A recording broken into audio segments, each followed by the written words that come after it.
restarted it again. That's awkward.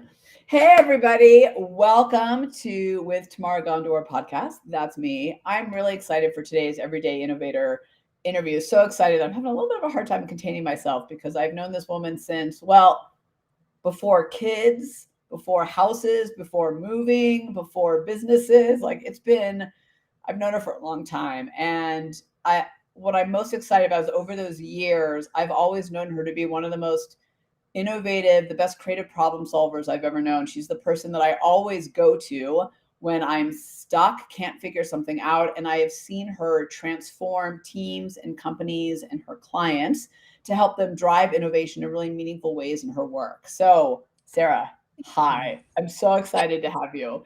Tamara, I'm so excited to be here. So Thanks. I'm going to try not to smile the whole time, but so everybody else gets to know you like I do. Tell the world who you are and the work that you're in. Well, I am friend slash collaborator of Tamara's, but for many years.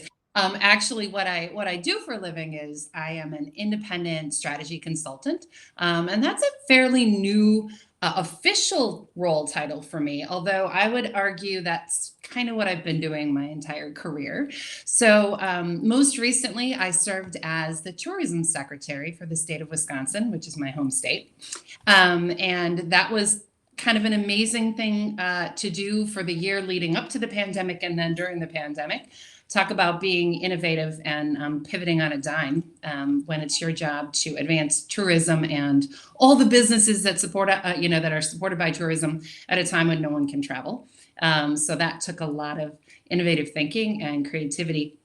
But then a lot of my career was actually in the marketing, communication, strategy space. So I owned and launched my own agency back in 2009 with a business partner and grew that. And then I led and was a partner and led a couple of other larger advertising agencies in a bunch of different industries.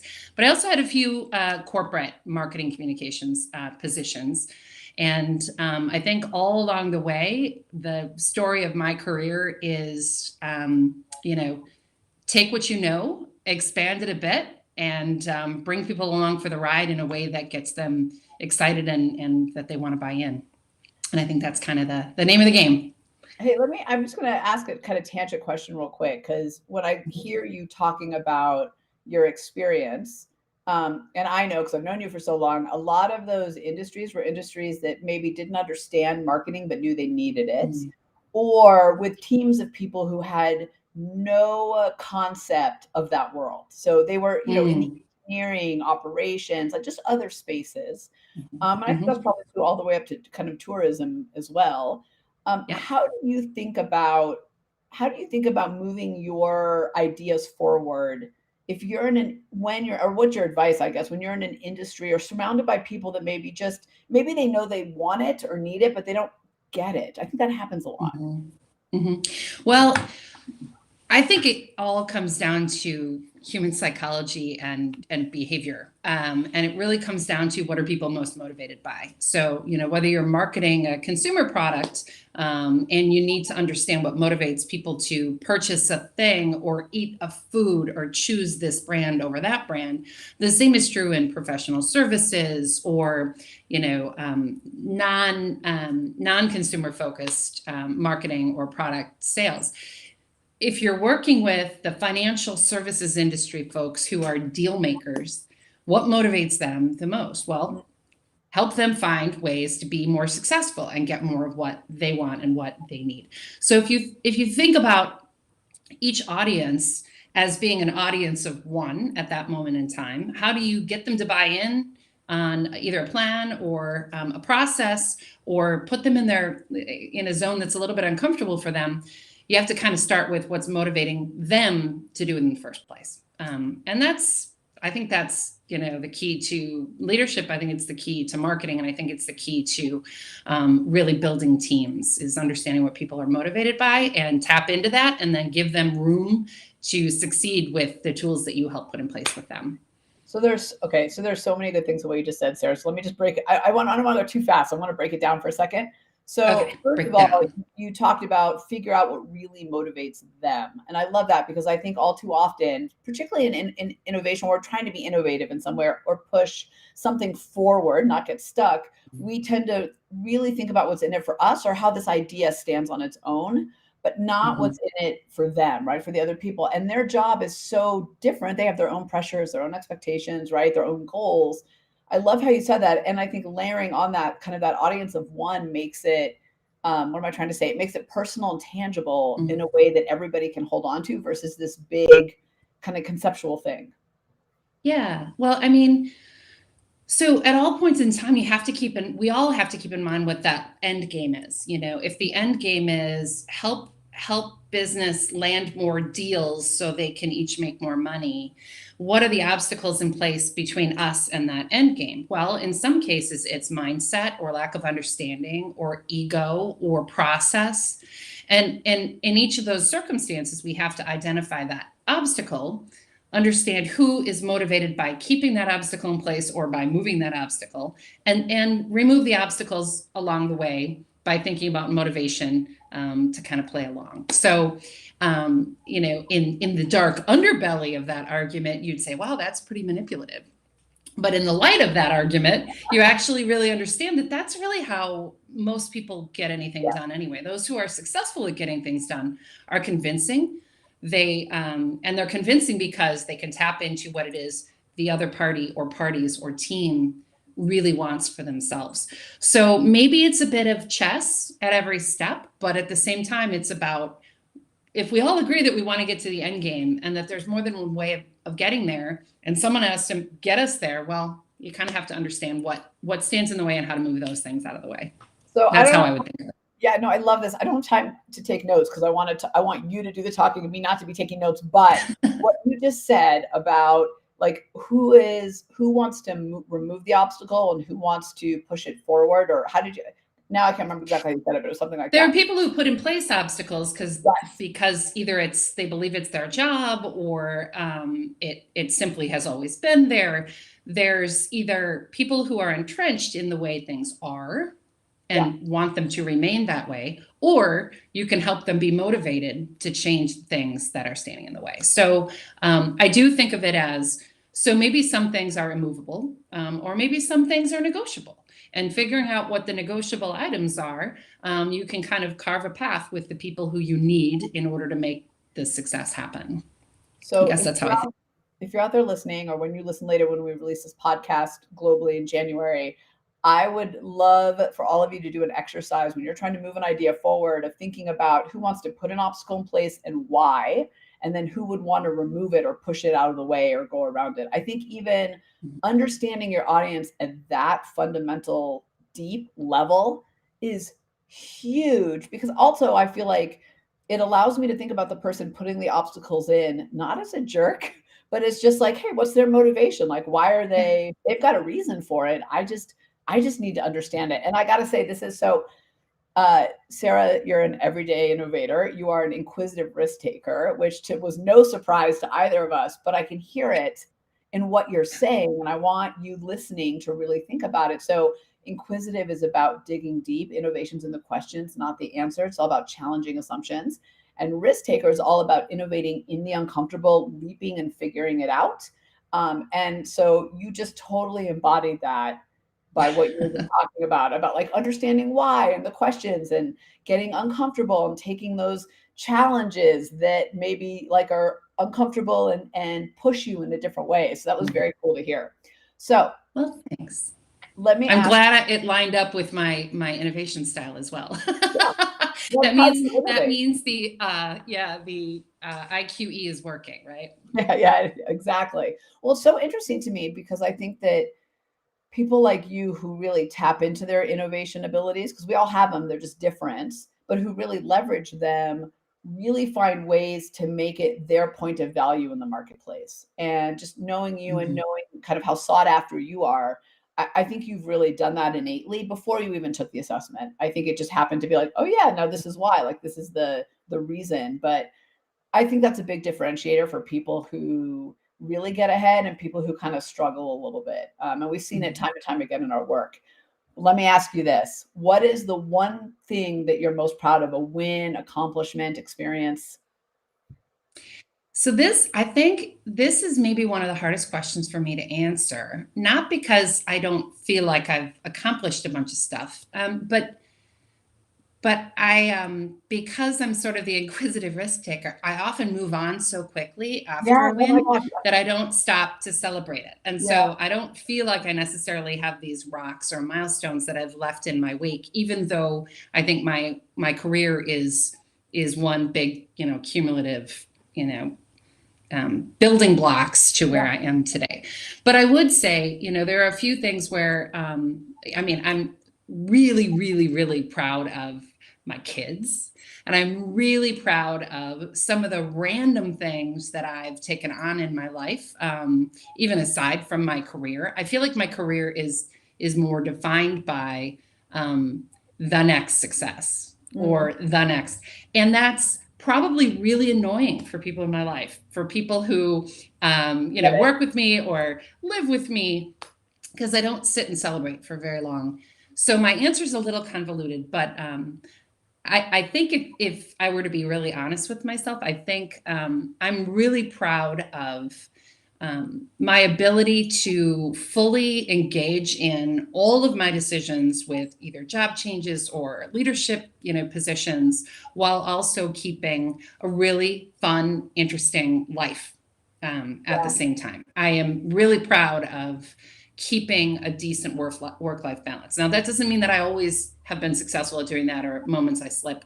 And in fact, being the tourism secretary during 2 wildly different years made it really, really tough. But it also was the moment in time for me where I said, I'm not willing to sacrifice the time with my family. I'm not willing to sacrifice, the fun things I like in this, to do on the side and in my life. So I feel like that balance might be what I'm most proud of. Hey, so let me ask you a question on that. How? I think there is a narrative out there that you have to be busy to be successful. I mean, and what Mm. I mean by busy is you're just constantly at your desk, you're constantly on, you're constantly available. Mm. So I think having balance is tricky. So if you look back, how do you think you've been able to be successful in both places? Well, one of the things I like least in my own behavior from time to time is if I catch myself thinking that busyness is a currency, and it just isn't. It is not a currency. You can't, pay college tuition with it. You can't feed a relationship with it. You don't even get ahead because of it in your job or your career. You just stand on a treadmill. And not the calorie burning kind. There's So no, I find myself trying to fight against that, yeah, the currency of busyness. But I actually found myself very much caught in it, particularly in a position that was significantly connected to political pressures. In a politically appointed position as tourism secretary, at a time in our nation's history where we've had a lot of political divisiveness, regardless of where you sit, and in a state that is kind of battling its own political demons in Wisconsin. So I found myself on a treadmill and playing along with that treadmill. A little more than I wanted to. And that made me really kind of take a step back and say, why am I doing this? For whom am I doing this? How do I keep that balance in mind and yet still serve the industry and serve the people and serve the state that it is my job to serve? And I actually have a little permanent reminder, and I found myself testing that permanent reminder more than I thought. I got a tattoo years ago. Ooh, which way? Oh, how do I get this on here? focus. It's a Yeah, little yeah, heart on my pulse point. uh-huh. Now, call it Mm, trite, call it ridiculous, but there is a moment in time in your life where you go, how am I going to make sure I never make that mistake again? Or how am I going to make sure I make decisions for the right reason again? And this was the moment in time where I said, you need to check your pulse if ever you're questioning your motivation. And if you're doing what you love with love or passion for the people you love or who matter, then you're making the right choice.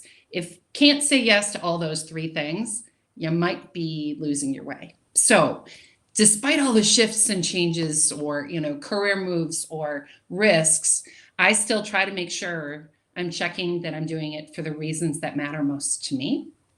So I think that's kind of a long way of coming back around to the question, which is, you kind of have to just remember what you're doing, why you're doing it, and stay true to yourself, even if your motivation tends to take over from time to time. So ambition is a bitch at times, I think. Well, I think a couple things. I think ambition can be an excuse for working yourself into the ground.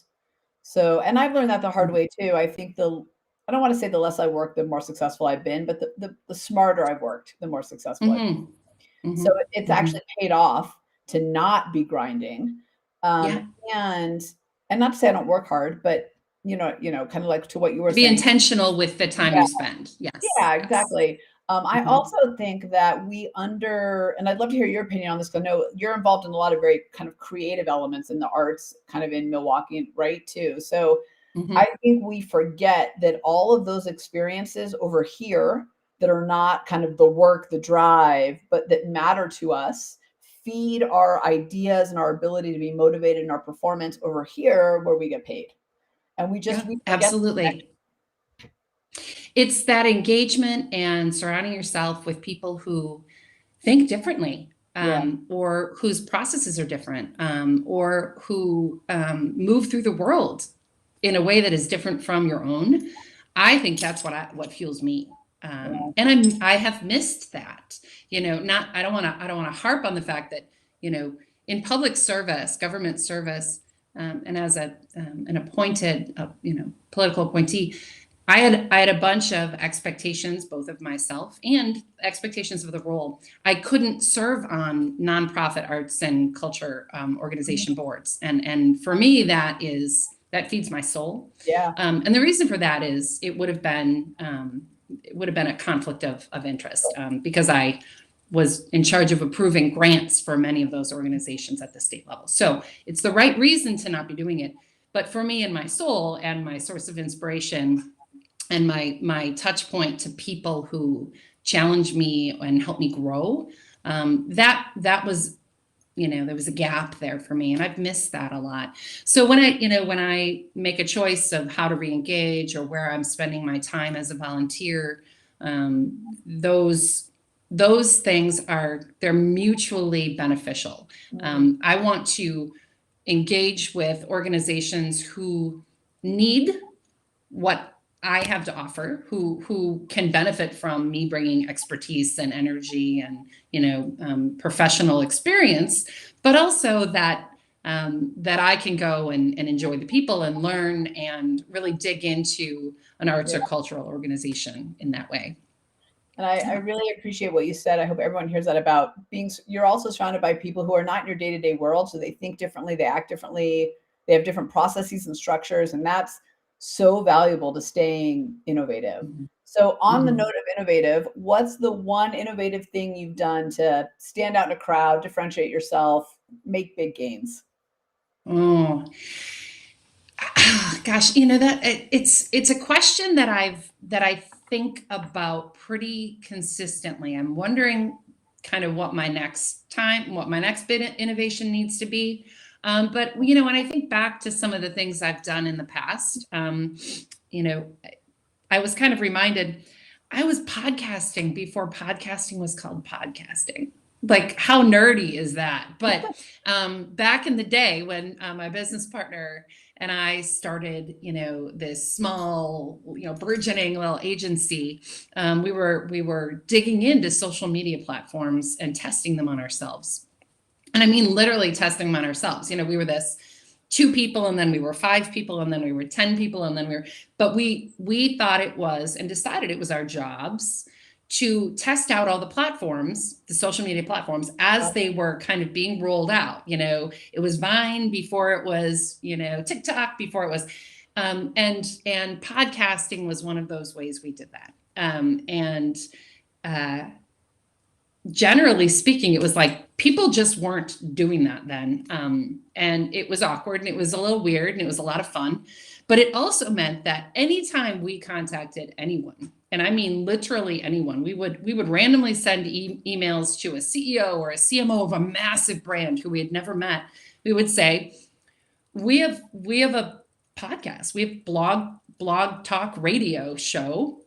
We have listeners, believe it or not. You want to come on and talk to us for an hour? Yeah. The answer was invariably yes. And it was Yeah. amazing. The willingness that was shown by people to take that risk with people they didn't know, but also us taking it on each time and just creating conversations with people. And so I feel like that might be, it's more symbolic to me at this point in time of the risk that you're willing to take and the things that you're willing to try, if you're doing it for the right reason. And for us, it was, well, we got to figure out how to use this platform so that we can help our clients decide whether it's the right fit for them for growth or communication or, and it was a lot of fun. It's so funny to hear you talk about it because I remember those days. I've forgotten about them because it seems so long ago, but I It's like remember 08, 09, way back. Yeah, I mean, when you guys started your social media agency, it was before it was social media, what we know today, right? It was like this thing that was a little bit niche, a little bit new. Is it gonna last? And it was really innovative of you guys to kind of leap in. But there's some things in there. I know it's kind of symbolic to you, but really are very tangible lessons. I think that all of us can take away. One is look at what's happening on the edge and get in and try and experiment and play. And the risk is so low relative to the reward. Right. So low. Right. And I think the other thing that you said that I think is absolutely brilliant is then really it became a sales tool, because what CEO that you want to have hire you doesn't want to be on your podcast. So you're experimenting and playing, right? You don't have to be perfect. That's the beauty of it. You don't even have to have it right. You're doing it, and you're making the connections you want to make to sell the business and just build a bigger network overall. So like, it's when you look at it from the totality, it's so innovative, Sarah. Boy, we were really, really hip back then. So cool. It was a lot of fun. And it was just like experimentation was our strategy. And that, and it wasn't an accident. We decided what we were going to do. But, I think that still carries forward in my mindset in the work I do, when I'm doing, consulting with, businesses and leaders. But at that time, I mean, there were no ads on Facebook back then. Right. There were no brands on Facebook back then. No TikTok. There was no TikTok. There was, YouTube was just, it was growing, but it was still a very strange, clunky platform. And I mean, it really, now we just sound like two old ladies. Where's my back medicine? But, those moments of experimentation and risk, I think, still live with me. And if I ever hit a bump, in the road, after I say, "Oi, my back," I say, "You've hit bumps before. You can figure this out." And that's my takeaway from myself, which is just remember the lessons you've already learned and apply them in a new way, and it'll probably get you out of the dark. I just think if you guys hadn't taken on that mindset of experimentation, I don't know that you'd be where you are today. Maybe in a different path, but you wouldn't have had that agency in the way you had it. That's for sure. And that was a huge pivot, for me. I think. Well, and I think when you're trying something innovative, and again, whether that is a shift in your workflow internally and you're trying to create a new team kind of structure, or starting a business, or launching a product, or just getting buy-in from clients, like whatever it is, I think the real way to know what ideas are going to stick and how to make your ideas work is to test them. And I think we think that it has to be perfect and it has to be right, and we can't like put it out into the world, whatever that world is, until we know everything. But we can't until we try it. So, right. I mean, I don't know who called it this first, but failing forward is a pretty good way to think about it, right? Because you're still moving forward, which means it's not all failure. But it's taking those risks and trying things out and finding what works and or making it work. Well, I think that's it right there, right? It's like you put it out there and then you figure out what if it did work and what if it didn't work and what do you need to adjust. And I think, and I'd love to hear you talk a little bit about this. I think where you start and where you end never look the same. Like, oh my God. Vision is never what you thought it would be. No, and that's part of the joy of it. Yeah. Now, I don't know how old I was when I figured out that not everybody thinks that way or not everybody works that way, and that you know, certainly the way I go about making decisions or the way I work might make other people very uncomfortable because it's less predictable or it's less by rote or it's less repeatable. And isn't that why we all have each other and all these styles can work so well together? But even taking the innovation quotient survey, I was reminded, wow, not everybody answers the way I answer. And yet, of course, to me, this is like, well, of course I'm an absolutely all the time yes, or of course I'm a never no. And then you realize, wow, the influence that we have as leaders that we may be entrenched even in our risk taking or even in our inquisitive nature pushes other people's boundaries. And somewhere in the middle is where that sweet spot is with the people we work with and the outcomes of our work. And it's a really good reminder, I think, of keeping that self-awareness, but then also not really losing the essence of what makes you you. And that's really cool. So what you just said, you kind of went there anyway, which is so cool. But with the risk taker, because I'm a risk taker as well, that's one of mine, risk taker experiential. We can make people very uncomfortable because we're so willing to leap and get uncomfortable. In fact, we do our best when we're uncomfortable. And I think we just have to remember that other people need a little bit more to get there, and that's okay because they have other strengths to leverage. So, and it's really cool when people recognize that you as the risk taker, like your job is to push us. You do that well. And so that you get more permission to do that. And the other person gets permission to do it that way and not have to live up to how you do it. Because I think that's the other challenge in teams is we try to all innovate the same way and the ideas aren't as good and it doesn't work. So I think it's so cool that you just said all that. So I'm going to flip it for a second. What is a challenge that you faced and how have you overcome it? I think we've kind of talked about it already, but I haven't really put a fine point on it. I think one of the biggest challenges that I've overcome is a challenge that I have created for myself. And that is my expectation for constant evolution. I think my husband would call me a never satisfied. I'm not sure that's a technical term. Restless. Yes, right. Well, I'm basically an optimizer. And so when that plays out in life or in career, for me, that means I've pushed against a wall, or I've found an immovable object, or I have attempted to move a barrier, and that barrier is not going to move. And I have a choice: either I'm going to keep slamming against it, or I'm going to move around it, or do something else. I have self-evaluated myself to understand that I am happiest when I know that I still have other barriers that I can move with people who also benefit from those barriers being moved. If I've come to a place where I've moved all the barriers there are and there are still barriers left, I get restless and I'm antsy and maybe even a little bored if I'm not fixing stuff and optimizing stuff. So if it needs to be optimized, I'm going to stay engaged. So my biggest challenge is reinventing consistently and in an ongoing way. I think you can reinvent and not change jobs or change titles, or I think you can reinvent a lot of different ways. The way I have chosen to reinvent is often a pretty strong pivot from a job or an industry. And now it doesn't even look like a reinvention. It's more of an amalgamation of all these disparate experiences. But because I get restless and because I get antsy or bored, I have created that challenge for myself to make sure that I don't get antsy or bored, to figure a path, to find a path, to make sure that I am still engaged and I'm still giving my best energy. And I think I've found that I tend to have the mindset of a consultant, meaning I dabble in solve a problem. I either need to make something better, build something that's not there yet, or grow something that is there. If I'm not fixing, building, or growing, I'm probably in the wrong place and someone else's skills are better utilized. in that space. So that would be my biggest challenge is finding peace with that reinvention and embracing it, and then using it, to the next success or to the next challenge.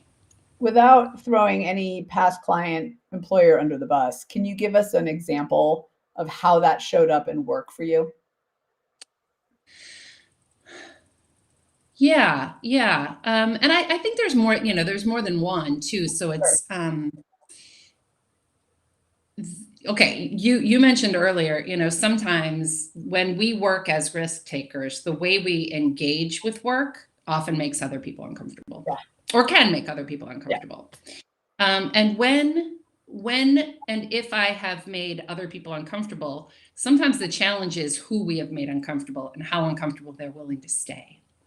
And when those relationships are at odds at a leadership level, at a management level, or even at a team level, I'm saying this, objectively, there's a choice you have. You're going to either choose to continue to hit yourself against a wall.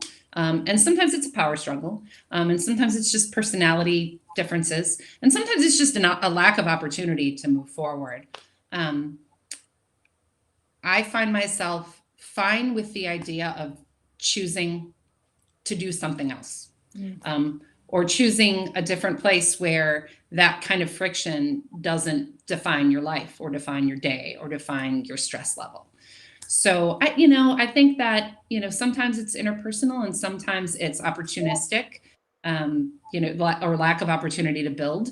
But that's where I've found myself needing to kind of redefine what success looks like. Maybe success going in, 5 years ago in this role looks like this. And then 5 years later, success is a very, very different story. And we always have a choice. We're never stuck. We can choose to push through and find a different path, or we can choose to choose something else. And that's okay too. So that, I guess that's how I would think of the need to pivot, or the regularly pivoting, the challenge I've created for myself. But what I've liked about it is that, for me, the challenge is get to that next success, get to that next challenge, and find joy in that reinvention, and have that be your brand, have that be what you're great at and what other people need. Make that the currency, the ability to reinvent, to push to the uncomfortable, to challenge the norms and ask really tough questions. You gotta get out of that uncomfortable zone in order to get to the next zone. So yeah, it's as you're talking, I think as innovators, and I know this was a big challenge of mine early in my career, is I thought I could change everything, everyone, all the time. And because obviously I knew all the answers in my 20s. So that helped. So I know, isn't it amazing how in our 20s we know everything, and then in our 30s we realize, wow, wow. Yeah. And now with the ripe age of 49, I'm like, I actually don't know anything, it turns out. Huh. I know. And doesn't that make me even smarter? I know, Isn't right? it amazing? It actually really does. I mean, I actually think there's a lot of ease, less stress. I also think there's just an openness to curiosity and new ideas that comes when you realize, like, I don't have to have all the answers, and turns out I don't even have all the answers anyway. So there's actually, and it also, the other thing I think I've learned in my mid to late 40s is that, are we being honest with ourselves? Is I also know what lines I'm not willing to cross anymore. Yeah. I know what lengths I'm willing to go to, and also what I'm not willing to do. What I'm not willing to put up with, what I'm not going to push through. In fact, recently a friend and I were talking about, how we talk about our businesses, how we talk about ourselves. We're both marketing communicators. And what I had said to her was, I think the difference between, 10 years ago and now is that I'm not willing to work with assholes. I'm just not. And she's like, do you have that anywhere on your website? And I was like, no, I don't. She's like, you really need to put that on your website. I was like, well, I think when someone has a conversation with me, it might be pretty well understood. It'll be pretty clear. But that's really what it is. If the obstacle is, connection, lack of connection, different value placed on interpersonal interaction. And maybe sometimes I'm the asshole. I really hope I'm not. I hope I'm straightforward enough to say, let's be honest with each other. But definitely didn't know I wasn't willing to do that in my 20s. Started learning about it in my 30s, and in my 40s, I'm pretty crystal clear on that. Yeah, and I also think that I agree. I totally agree with you on that. And I think that knowing that I have boundaries and knowing that there are obstacles that maybe I will never move, gives me more permission to think actually more creatively about how to get around them. Because I'm not trying to take a running start against them every single time. And I think that's what I used to do. Like I'd be pounding against this brick wall over and over again. And now I feel like, well, maybe I could go under it. Maybe I could go around it. Maybe I'll just pretend it doesn't exist. Maybe I don't even need to make this thing a wall. So I think there's a lot of power in that. I can't believe we're almost out of time. So Sarah, as an inquisitive risk taker, and we've talked so much about it. I hope as the audience, you hear it all over everything she said and how Sarah, you've leveraged it for success. What's your advice to other everyday innovators out there looking to innovate, influence others, make that impact? Get out of your own way. I think that's my best advice. And if you feel like you're in your own way, or you feel like things are, either there's negative talk, or you come up with all the reasons why you can't or shouldn't, find that person that can test your ideas. Find your Tamara. find your person that you can go to, or people that you can go to that'll help you get unstuck. Because there's nothing worse than knowing you're not, hitting your potential or not testing your great ideas, just because of, negative talk or getting in a rut. So get out of your own way and give yourself the space to kind of play with the brilliance of your own ideas. And, having people like that around and make sure that you nurture those relationships is going to be one of the best investments in your own business or in your own ideas or your own success that you could ever make. It's funny. I think the things that keep me up at night aren't the things I did that I regret. I actually don't have any.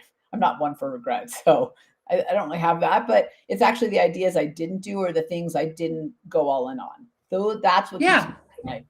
Mm-hmm. If you've held back for whatever reason, whether it's fear or just hesitation or insecurity, whatever the reasons might be, what I would say is, I know there are the data's out there that tells us pretty clear that a lot of people are struggling in a lot of new and different ways as a result of the crazy years we've all been through recently.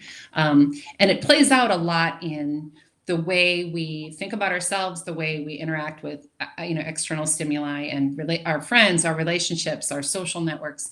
And I don't mean like the platforms. And it's something where we just have to try and try and try again and get back either in a rhythm or create a new rhythm that works better. We don't have to go back to how it used to be or how we used to work, but instead figure out how we need to work now.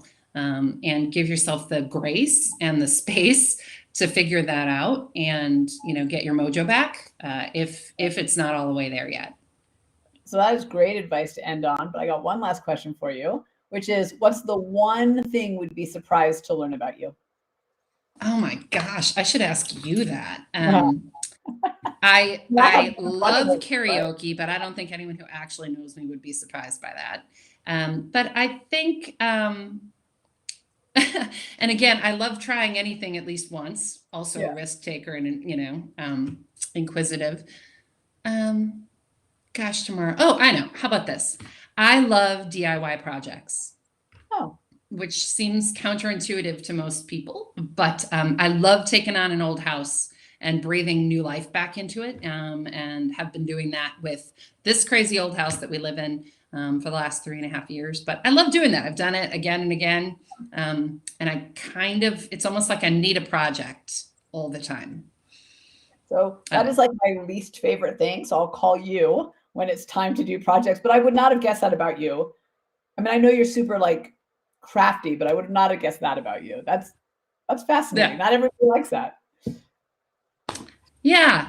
Not everybody likes it. Sometimes your spouse doesn't like it as much as you do either, by the way. Just Yeah, FYI. right. I'm gonna to embarrass us both. If anyone looks, I'm gonna throw another one in there that you know what I'm gonna say about you. So way back in the day, I had a fitness business and got my first published book for a fitness book for brides because that's how I lost the weight. I went through this whole journey, and then a publisher picked it up, right, and wanted me to write a book. But they asked me to do my own photos for this bridal boot camp, basically. So the mix of like bridal plus camo. And I convinced this lady here to come with me to the park where we did all these ridiculous photos of us in like basically like wedding halter top and camo pants and veil. I mean, And dog tags and a veil and combat boots, climbing over fences, looking rugged. Guys, it's really, really great that that was before social media because yes. Although every now and that again, because I must have posted it somewhere, it comes up in my memories, and I'm like, oh. Mhm. But Tamara, what about the time where you convinced me to be your fitness model on the morning show on the television, local television station Yep. at the time, and didn't tell me which exercises we'd be doing in advance, and would just tell me at the moment. My And favorite, and on this closing note, my favorite was how to do exercises in the office without people necessarily knowing. Do you remember the best one of that? the one in the chair, right? The glute crunches, Yeah. sitting in a chair. Might have been one of the worst decisions for me to just be like, sure, I trust you, Tamara. I'll do whatever you say. Yeah, that existed. And again, thank God, social media and digital media was not being I just kept want that way at everyone the to time. visualize Sarah sitting in a chair looking like she's doing nothing with a camera on her for like 15 seconds. Like It's looking something was like serious. this. It's like this. There you go. Might Oh, Sarah. surprise all of you about me, but you know, we're still friends, and I'll probably say yes to the next crazy thing you Oh my ask me to God, do Sarah, because you are the what do you do? best. I am so grateful for our friendship. I'm grateful that I got the opportunity to share your brilliance with the world. So on that note, thank I'm you. grateful for you as well, Tamara. I'm always inspired by you. So thanks for the opportunity to, you know, to come on the show and talk. And let's make that road trip or a trip happen very soon. Okay.